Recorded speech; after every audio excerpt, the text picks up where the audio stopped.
Radio Publique Africaine.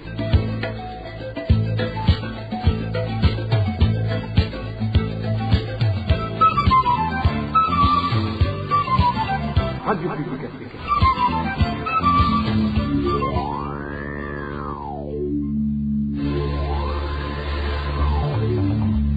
C'est le moment de suivre le journal parlé en français. À la présentation, Inès Gakiza. Nous sommes jeudi 14 juillet 2022. Bonsoir ou bonjour. Bienvenue à ce journal dont voici les principaux titres.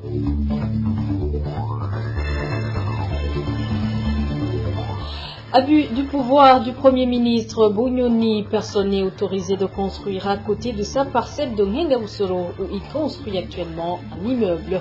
La famine crée des déplacés intérieurs. Des familles de Lugombo et Buganda ont déjà fui vers d'autres provinces. Et dans ce journal, nous vous parlerons de la énième pénurie du carburant et de ses conséquences dans certaines provinces du pays.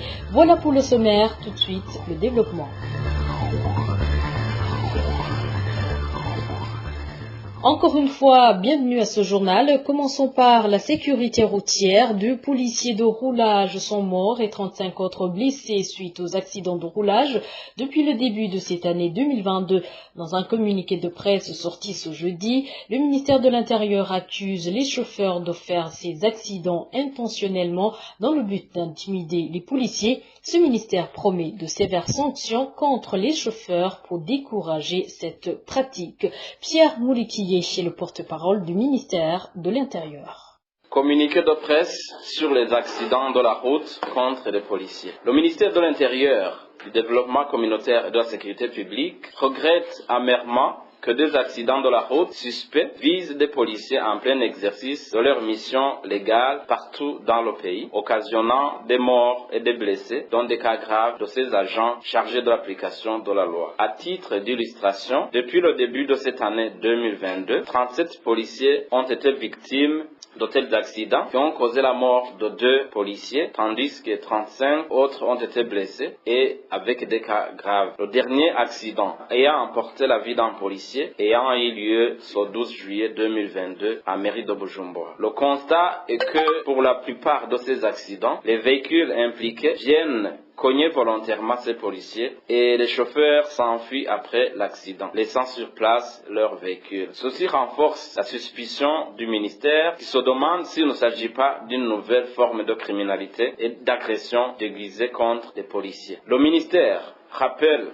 aux policiers qu'une des valeurs fondamentales de la mission de protéger est la retenue, malgré de multiples provocations auxquelles ils font face quotidiennement dans leur mission de prévention contre la criminalité et de sauvegarde de la paix et de la sécurité. Ainsi, le ministère adresse ses profondes condoléances aux familles des policiers décédés dans de pareilles circonstances, ainsi qu'à ceux qui ont perdu la vie en cours des opérations de la police, et souhaite prompt rétablissement aux policiers blessés. Le ministère rassure tous les policiers d'un soutien indéfectible vis-à-vis de leurs efforts inlassables dans leur noble mission et promet de tout mettre en œuvre pour déterminer les contours de cette nouvelle forme d'agression contre les policiers afin de réprimer les contrevenants. Le ministère fait savoir à tout conducteur du véhicule qui s'adonnerait encore une fois à de tels agissements que la police nationale du Burundi ne saurait être découragée dans ses missions quotidiennes, mais que tous les moyens légaux seront mis en œuvre pour prévenir et lutter contre cette forme d'intimidation. C'était Pierre Moulikié, le porte-parole du ministère de l'Intérieur, de la Sécurité et du Développement communautaire.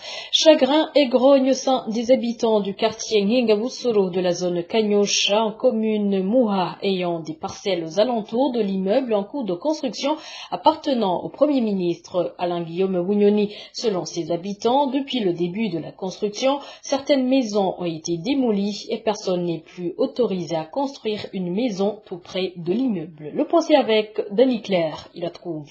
Les habitants du quartier Nhinga-Busolo ayant les parcelles tout près de l'endroit où on est en train de construire la maison du Premier ministre burundais Alain Guillaume Wignoni indiquent qu'ils sont dans une désolation totale. Ceux qui n'avaient pas encore débuté avec la construction ont été interdits de le faire, alors que ceux qui avaient déjà débuté ont été sommés de démolir. Il y a une situation qui nous préoccupe vraiment. Cette situation est causée par le Premier ministre Alain Guillaume Wignoni. Près de la maison qu'il est en train de construire en Nhinga, personne d'autre n'est permis s'y implanter sa maison. Même ceux qui avaient déjà construit ont reçu l'injonction de démolir. Leur péché, c'est d'avoir la mauvaise chance d'avoir la parcelle dans le voisinage du chef. Pourtant, ces parcelles leur appartiennent. Pire encore, personne n'a pas été indemnisé. Pour le moment, ils sont nombreux ceux qui sont frappés par cette mesure. Ces dernières concernent tous ceux qui sont de les 200 mètres autour de la maison du Premier ministre.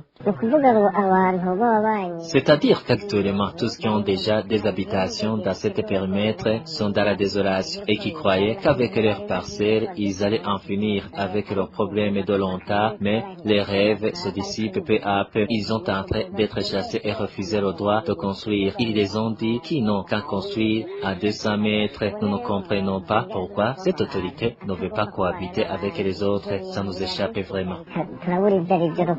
À côté de cela, les propriétaires de parcelles dans cet périmètre indiquent que le développement plus attendu avec l'avenue de cette autorité dans le quartier Busolo n'était qu'un rêve. Certains ne cessent de se demander si la maison de cette autorité n'est pas un deuxième palais. Il y avait de l'espoir pour le petit peuple. Ce dernier croyait qu'il allait profiter beaucoup de cette autorité, surtout pour la sécurité et les bonnes routes. Peut-être même ça aurait été une occasion pour que cette autorité assiste de ses propres yeux la misère dans laquelle vit la population. Mais voilà, elle commence à chasser son peuple. Nous ne comprenons pas vraiment pourquoi un tel comportement vis-à-vis de la population. Personne ne peut comprendre cela. S'il commence à nous chasser de cette façon, alors qu'elle n'est pas encore venue s'installer dans cette nouvelle maison, qu'est-ce qui va se passer quand elle va déménager? Nos sources dans le quartier Nhinga-Busolo disent qu'à chaque fois que les habitants osent demander le pourquoi leurs maisons sont en train d'être démolies, on leur répond que c'est le Premier ministre qui l'a ordonné pour qu'il soit à l'aise. La rédaction de la RPA n'a pas pu joindre le Premier ministre Alain Guillaume Wignoni à ce propos. Je venais de vous le dire dans les titres, des familles des communes Rugombo et Buganda en province Cibitoke fuient leur province à cause de la famine. Certains parmi ces citoyens fuient vers d'autres provinces du pays où la récolte aurait été bonne, tandis que d'autres vont vers la République démocratique du Congo. Le gouverneur de la province Cibitoke demande aux administratifs à la base de collecter des aides pour soutenir ces familles pauvres. Emmanuel Niungeko nous fait le point.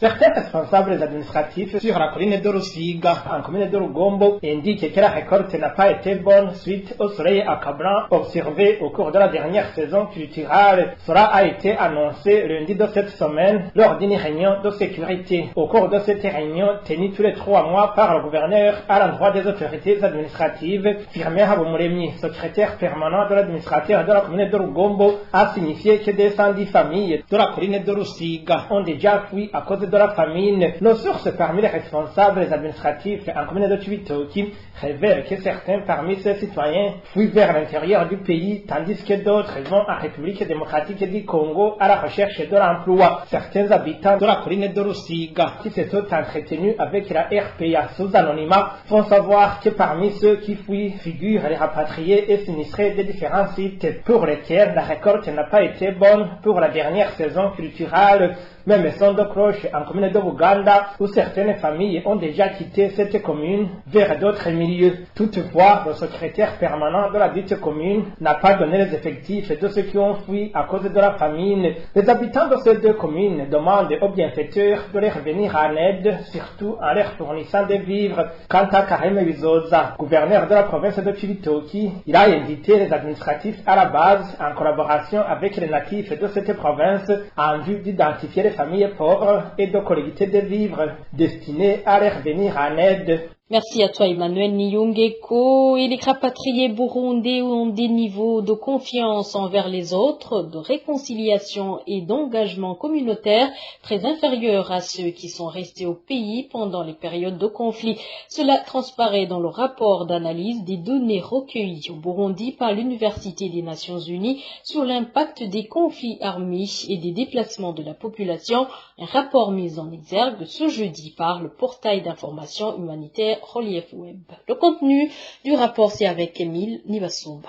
L'exposition à la violence ainsi que les événements traumatisants ont un impact majeur sur la façon dont les individus font confiance aux autres. Les études menées par l'Université des Nations Unies sur l'impact des conflits armés au Burundi montrent que les personnes exposées à la violence ont des niveaux de confiance plus faibles. Ce rapport d'études publié ce jeudi par le site Relief Web indique également que ce degré de confiance diffère selon que l'on parle des séjournants, des rapatriés internes et des rapatriés internationaux. Selon les chercheurs de l'Université des Nations Unies, les résidents ont souvent tendance à protéger les ressources communautaires réduites par le pillage et la destruction de la guerre. De l'autre côté, comme l'indique toujours ce rapport, les rapatriés ont l'expérience d'échapper à un conflit et de s'adapter à la vie dans un autre milieu. De même, l'Université des Nations Unies soutient également l'idée que la violence engendre la violence en expliquant que les personnes les plus exposées au conflit ont des niveaux plus élevés de méfiance et de problèmes de sécurité. Pour les universitaires qui ont mené ces études, le constat est que les rapatriés internes au Burundi sont moins susceptibles de faire confiance aux dirigeants communautaires que les résidents et moins susceptibles de convenir que justice a été rendue pour les crimes commis pendant la guerre. Le dit rapport fait également savoir qu'au Burundi, les personnes déplacées à l'intérieur de leur propre pays ont souvent de pires conditions matérielles et l'accès à l'assistance internationale que les réfugiés internationaux et les résidents. En définitive, l'Université des Nations Unies indique que ces expériences devraient permettre aux autorités de comprendre les catégories de personnes qui ont besoin d'une attention particulière et ainsi éclairer les interventions politiques au profit des rapatriés internes qui signalent des niveaux de confiance inférieurs à ceux des autres groupes.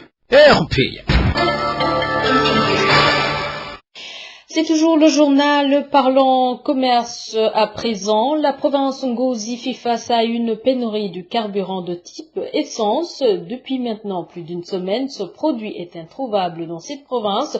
Par chance, on peut trouver l'essence au marché noir, mais à un prix exorbitant. L'idée avec Elvis Nyomongele. Les 9 stations-service qui comptent la province d'Ngozi, auxquelles il n'a reçu du carburant de type essence depuis plus d'une semaine. Selon nos sources, au chef-lieu de province d'Ngozi, le carburant est uniquement disponible au marché noir, mais à un prix exorbitant. Une bouteille de 15 litres et demi coûte 12 000. Les quartiers de Rouye, tout près de la station-service chez Kalifani, le quartier Shikiro et dans la commune de Roholoro sont les plus connus dans son commerce du carburant. Normalement, le prix du carburant de type essence coûte 3 500 par litre.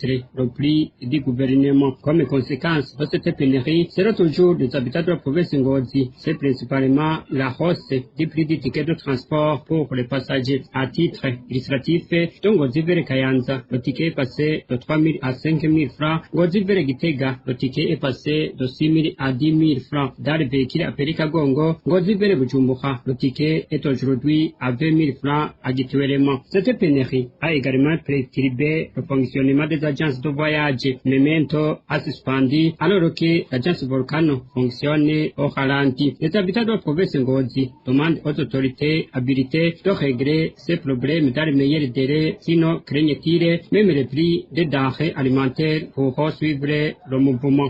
Ce produit est devenu aussi rare dans la ville d'Ogitega, c'est dans la capitale politique. Depuis près d'une semaine, aucune station-service ne possède de l'or noir. La population et les chauffeurs des véhicules de transport en commun font savoir que les conséquences de cette pénurie du carburant sont très énormes. Plus de détails avec Eric Nyonzima. La pénurie du carburant est devenue un casse-tête dans Gitega, la capitale politique. Depuis jeudi de la semaine passée, les stations-service de la ville de Gitega n'ont reçu aucune goutte d'essence. Le peu de carburant que l'on peut trouver, c'est sur le marché noir. Là, c'est à un prix exorbitant. Une bouteille d'un litre et demi d'essence s'achète à plus de 14 000 francs burundais. Les chauffeurs de taxi ou des véhicules de transport en commun font des files sur les stations. Le soir, ils rentrent et bredouillent, puis reviennent le lendemain. Ils font encore une fois la queue sans toutefois avoir l'espoir de trouver du carburant. Actuellement, nombreux d'entre eux l'achètent dans des bouteilles de Kinju qui, au prix officiel, ne se vend même pas à 5 000, mais pour le moment, ils sont obligés d'en acheter à 14 000 francs, voire 15 000 francs burundais. Et là aussi, c'est par hasard si l'on peut en trouver. Des fois, tu peux monter cette bouteille de Kinju, même pour un montant de 14 000. Les conséquences de cette pénurie de carburant sont très énormes, d'un côté pour les chauffeurs de transport en commun, puisqu'ils ne trouvent pas l'argent pour le versement, et de l'autre part pour la population, car les prix des tickets ont grimpé. Les conséquences sont que les chauffeurs manquent de rations alors qu'ils ont des familles. Les chauffeurs ne trouvent pas de versement pour donner à leur patron. Cela devient un problème. Les autres conséquences concernent le déplacement. Les gens ne trouvent pas le moyen de déplacement aisément. Par exemple, ceux qui se déplacent à l'aide des motos paient une somme de 2 000 francs là où ils payaient 1 000 francs seulement. Les habitants de la ville de Gitega demandent aux responsables habilités de trouver une solution durable à ce problème. Et de Gitega, rendons-nous à Mngaro, où les grossistes des boissons de la Brarodi, au chef-lieu de cette province, sont accusés par la population de vendre ces produits à des prix exorbitants. Ces habitants demandent aux autorités locales de suivre de près la vente de ces boissons en faisant respecter les prix fixés par le gouvernement. Et en commune Nega de la province Kirundo, la population dénonce aussi les spéculations dans la vente, cette fois-ci des vivres et des produits de la Brarodi, spéculations faites par certains commerçants dont l'ancien administrateur de cette commune. Ces habitants déplorent le 2 poids 2 mesures appliquées par l'administrateur actuel lorsqu'il s'agit de sanctionner ceux qui vendent leurs marchandises au-delà des prix officiels. Onésime de Shimagidze nous fait le point. Ngabonziza Philippe est le nom de ce commerçant pointé du doigt par la population de la commune Nega dans la spéculation sur les prix de certains produits alimentaires. Connu aussi sous le sobriquet de Murovyi, il fut administrateur de la commune Nega entre 2015 et 2020. Philippe Ngabonziza a investi dans le commerce des produits de la Brarodi et de la Sosimo. Il est reproché par la population de vendre ces produits au-delà des prix officiels. Les prix officiels de certains produits de la Brarodi en commune de Nega sont les suivants. Une bouteille de Primus s'achète à 1800 francs et la Moselle à 2200. Pourtant, chez Philippe Ngabonziza, une bouteille de Primus est vendue à 2200 et la Moselle entre 3000 et 3500 francs. Il fait aussi partie des détaillants du sucre, mais vous ne le verrez jamais en train de distribuer ce produit au grand jour. Il le vend au marché noir à un prix exorbitant de 6 000 francs le kilogramme, alors que le prix officiel d'un kilo de sucre est de 2500 francs. Cette population de la commune Nega déplore le 2 poids 2 mesures qui s'appliquent lorsqu'il s'agit de sanctionner les commerçants fautifs. Philippe Ngabonziza ne s'est jamais inquiété bien qu'il soit accusé d'actes de spéculation. Les autres commerçants qui vendent le sucre au-delà du prix officiel sont sanctionnés d'une amende de plus de 100 000 francs. Ils sont en plus rayés de la liste des distributeurs des boissons de la Brarodi et leurs bistrots sont fermés. Pourtant, cet ancien administrateur n'a jamais été sanctionné malgré qu'il soit toujours pointé du doigt dans la spéculation. La population de la commune Nega demande à l'administrateur de cette commune, Pierre Kavin Banzabugabo, de se ressaisir et de sanctionner ce commerce. Si du moins notre administrateur travaille au respect de la loi, nous lui demandons de sanctionner le commerçant Philippe Ngabonziza et de fermer son bar comme il le fait à l'endroit des autres commerçants qui violent la loi, qu'il soit aussi rayé de la liste des distributeurs du sucre. À ce propos, la rédaction de la RPA a essayé de joindre Pierre Kavin Banzabugabo, administrateur de la commune Nega, mais sans y parvenir. Merci à toi aussi, Onésime Douchimagui, c'est par ton reportage que nous mettons point final au journal de ce jeudi 14 juillet 2022. Merci de nous avoir prêté une oreille attentive. Merci à toute l'équipe rédactionnelle, sans oublier l'équipe technique. Au micro, vous étiez avec Inès Gakiza et excellente soirée chez vous.